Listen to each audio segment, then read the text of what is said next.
मेरी ना एक बात लिख कर रख ले, ये लड़की हमें एक ना एक दिन बहुत बड़ी मुश्किल में डालेगी। ये सिर्फ शक्ल से मासूम है। मैमूना, पता नहीं क्यों मुझे एहसास हो रहा है कि तुम्हारी दुश्मनी शहर से बढ़ती जा रही है।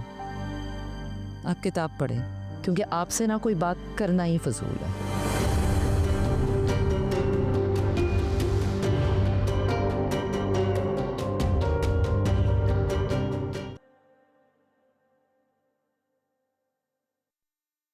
ये आपकी कुछ रसीदें आपके पॉकेट में रखी थी, जरूरी थी इसलिए संभाल ली। ठीक है। क्या है ये? खुद तो बता रही हो, रसीदें। हाँ, वो तो मैंने देख ली थी और सोचा अगर जरूरी नहीं है तो फेंक देती हूँ। वैसे आपने ये सब किसके लिए ली थी? ये मैंने किसी के लिए नहीं ली। वो दरअसल एक कुलीग है मेरे ऑफिस में, उसका कार्ड काम नहीं कर रहा था तो उसने मेरा यूज कर लिया। आपके ऑफिस में कितनी लड़कियां काम करती हैं? बहुत है। क्यों? क्या आपकी सबसे दोस्ती है? क्यों पूछ रही हो तुम? बस ऐसे ही। ऐसी बहुत ज्यादा फजूल बातें नहीं करना शुरू होगी तुम।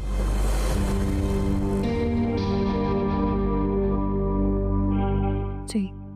अगर हो गया तो अब तुम जाओ यहाँ से, काम कर लो। जी। Thank you.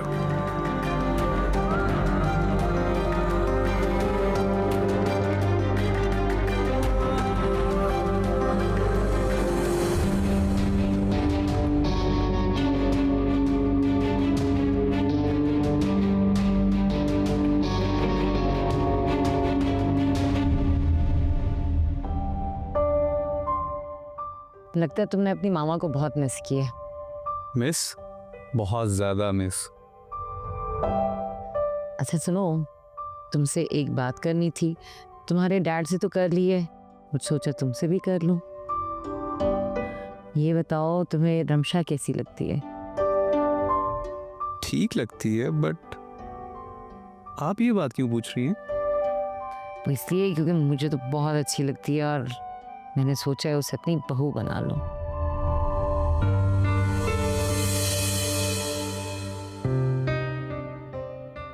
क्या सोच रहे हो?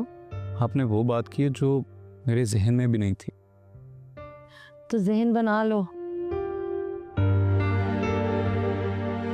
तो क्या तुम्हारे जहन में कोई और है?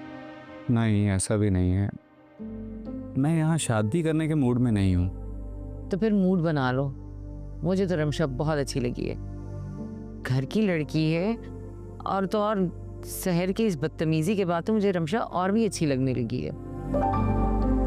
तुम्हें सोचने के लिए कोई वक्त चाहिए तो ले लो, लेकिन रमशा के साथ तुम्हारी जिंदगी बहुत पुरसकून रहेगी। वो हर तरह से तुम्हारे लायक है। आपको ठीक लगता है तो कर लें, मुझे कोई प्रॉब्लम नहीं है। मेरा प्यारा बेटा, देखो ये फैसला तुम्हारी जिंदगी में कितनी खुशियां लेके आएगा। आंटी को मैं कुछ खास पसंद नहीं आई। ऐसा क्यों कह रही हो? इनका रवैया देख के मुझे ऐसा लगा। अरे उनकी नेचर ऐसी है, वो बहुत अरसे से अकेले रह रही है, शायद इसी वजह से तन्हाई पसंद है। किसी और की आमद पे इतना खुश नहीं होती। लेकिन तुम फिक्र ना करो, शादी के बाद तो उन्हें तुम्हें तस्लीम करना ही पड़ेगा। आई होप ऐसा ही हो जैसे तुम बोल रहे हो। अरे ऐसा ही होगा। जावेद? कौन जावेद? फरकंदा का शोहर जावेद। ये तो उसी की गाड़ी है। वो यहाँ पे क्या कर रहा है? तुम एक काम करो, तुम गाड़ी में बैठो, मैं चेक करके आता हूँ कि वो अगर अंदर बैठा हुआ है तो फिर हम कहीं और चलते हैं।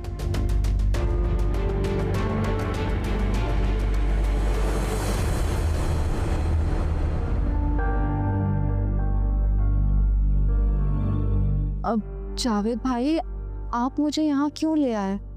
हसन को रंगे हाथों नहीं पकड़ना क्या? हाँ, लेकिन यहाँ कैसे?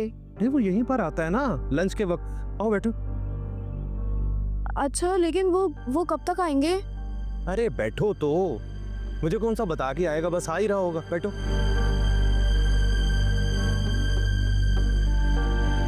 अच्छा बताओ क्या खाओगी? Chocolate shake पियोगी? नहीं नहीं, कुछ भी नहीं। एक्सक्यूज मी यार, एक चॉकलेट शेक लेके आना प्लीज। वैसे वो कब तक आ जाएंगे? आ जाएंगे, मुझे बताकर थोड़ी आएंगे। अंबर, क्या हुआ, डर क्यों रही हो? नहीं, मैं डर तो नहीं रही। लग तो ऐसे ही रहा कि जैसे तुम डर रही हो। भाई डरना तो हसन को चाहिए ना, तू शादीशुदा होकर अफेयर चला रहा है, तुम क्यों डर रही हो?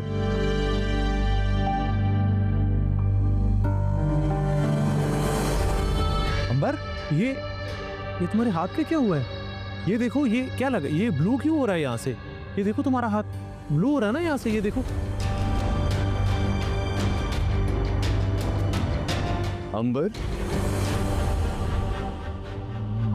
जावेद, अरे हसन, ऐसा कुछ नहीं जैसा तुम समझ रहे हो। तुम क्या कर रही हो यहाँ पर? वो मैं नहीं, हम तो बस ऐसे ही यहाँ पर आ गए। ऐसे ही आ गए थे? हाँ, मतलब ये कि अंबर का आइसक्रीम खाने को दिल कर रहा था और ये बोर हो रही थी तो इसलिए आ गए। नहीं, वो मैं। तुम चुप करो, मम्मी को बता कर आई हो? नहीं। बट जावेद, तुम जिंदगी में कभी मेरी बहन को तो नहीं आइसक्रीम खिलाई तुमने, तो आज मेरी बीवी के साथ क्यों निकलेगी? तमीज से बात करो, तो फिर हरकतें वो करो कि लोग तुमसे तमीज से बात करें। और तुम